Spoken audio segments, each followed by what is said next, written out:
অনুভৱটো ভালেই লাগিছে, খুব ভাল লাগিছে। মই গম পোৱা নাছিলোঁ, আচলতে কালি খেল চাই আছিলোঁ আৰু ব্ৰেকিং নিউজ কিবা কিবি দিছে, তো মাজে মাজে কথা চথা পাতি থাকোঁতো গম পোৱা নাছিলোঁ। কোনোবাই মেছেজ দিলে মোক হেৰিত এনেকৈ দীপেনদা কংগ্ৰেচুলেশ্যন। তাৰপিছতহে মই টিভিত চাই পেলাই গম পাইছোঁ, দেৰিকৈ গম পাইছোঁ আৰু।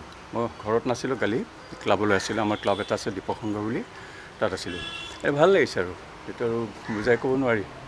বঁটাটো বহুত পাইছোঁ, কিন্তু এইটো অকণমান বেলেগ ধৰণৰ হ'লতো, সেইকাৰণে বেছি ভাল লাগিছে। সেইটো আৰু মই যোগ্য বুলি নাভাবোঁ নিজে, সেইটো আৰু ৰাইজে জানিব, তেওঁ দিয়াসকলে জানিব, যিসকলে বঁটা দিয়ে, নহয় জানো। মই 68ৰ পৰাই গাইছোঁ, 57 বছৰ হ'লেই এতিয়া গাই আছোঁ। বিহু ফাংচনবিলাকো আহি আছে, এনেকৈ এতিয়ালৈকে গাই আছোঁ আৰু। গতিকে সেইবিলাক চিন্তা কৰি পেলাই দিছে নেকি কিবা নাজানো আৰু, মই নিজে সেইটো অনুভৱ কৰিব নোৱাৰোঁ। নাই গম পোৱা নাই। মই কৈছোঁ নহয়, মই খেল চাই আছিলোঁ কালি, গম পোৱা নাই। এই ব্ৰেকিং নিউজবিলাক নাচাওঁ, খেল পটকৈ ব্ৰেক হ'লে আকৌ বেলেগ কথা এটা পাতি থাকোঁতো। কোনোবাই মেছেজ দিলে, মেছেজ চালোঁ, তাৰপিছত দেখিলোঁ পিছত তলত আহিছে দেখোন কিবা। সন্মানটোৰ কাৰণেতো মই ডেফিনেটলি চৰকাৰক দিবই লাগিব, সেইটো কৈছোঁৱেই মই। আৰু বিশেষ কৃতিত্ব মানে কি আৰু, মইতো গান ক'তো শিকা নাই, আনুষ্ঠানিক শিক্ষা মোৰ নাই কিশোৰ কুমাৰৰ নিচিনা।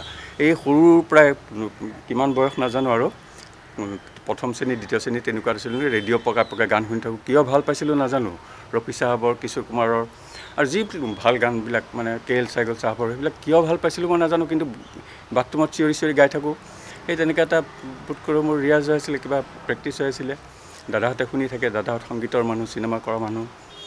শুনি যেতিয়া দেখিলে যে ভইচটো মেচিয়ৰ্ড হ'ল, গাব পাৰিব, তেতিয়াতো মই ক্ৰিকেটৰ লগত জড়িত আছিলোঁ। মই আচলতে ক্ৰিকেটাৰ আছিলোঁ, মই ৰঞ্জি ট্ৰফি পৰ্যন্তও খেলিছোঁ আৰু সুনীল গাভাস্কাৰহঁতৰ এগেইনষ্টেও খেলিছোঁ। মই ইষ্টজন ৰিপ্ৰেজেণ্ট কৰি, বিহাৰ বা বেংগল, আছাম, উৰিষ্যাৰ এটা টীম হয় নহয়, মই ৰিপ্ৰেজেণ্ট কৰিছিলোঁ পূৰ্বাঞ্চলৰ হৈ পেলাই, বম্বেত খেলিছিলোঁ। তেনেকৈ মই গোটেইবোৰ খেলিছোঁ, ইণ্টাৰভাৰ্চিটি খেলিছোঁ 2 বছৰ, তাৰপিছত আন্তঃজিলা ক্ৰিকেট খেলিলোঁ মই 12 বছৰ, এনেকৈ ক্ৰিকেটৰ লগত। তাৰপিছত এই গানত যে প্ৰথম গাব দিলে ডাক্তৰ বেজবৰুৱা ছবিখনত, সেই আৰম্ভণি আৰু গাই দিলোঁ, চবেই ভাল পালে, ছুপাৰহিট হ'ল ছবিখন, গীতবোৰো ছুপাৰহিট হ'ল। ৰাতিৰ ভিতৰতে দীপেন বৰা এজন ওলাই গ'লোঁ গায়ক হৈ পেলাই।